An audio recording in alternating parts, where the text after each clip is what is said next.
Mungu akupe akili katika mambo yote. Mungu akupe hekima katika mambo yote.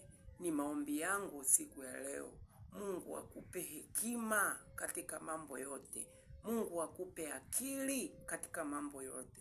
Iwe ni kwenye biashara, na kuombea Mungu akupe akili ya kuweza kufanikiwa. Iwe ni kwenye kazi unayoifanya, iwe ni kwenye masomo unayosoma. Jitahidi sana utumie hekima katika kuongea. Unaweza ukafanya jambo lakini kumbe watu wanakunukuu jinsi unavyoongea. Unaweza ukatoa kitu chochote statement, au ukaongea jambo lolote kwenye mtandao. Ukaongea jambo labda la kutaka sifa au kusifiwa. Ukaongea jambo, kumbe hilo jambo baadaye watu wanakuja na kuonyesha clip kwenye mtandao kwamba unajua ulisema hivi, wewe mwenyewe ukawa unashangaa.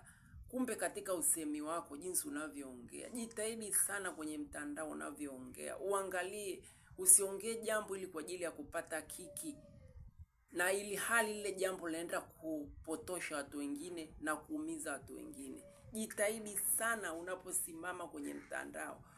Usiongee tu kupata kiki, lakini ongea ili uelimishe jamii. Utapata faida, utapata baraka kwa Mungu. Kwa sababu unapoongea jambo, jua kuna mambo mawili.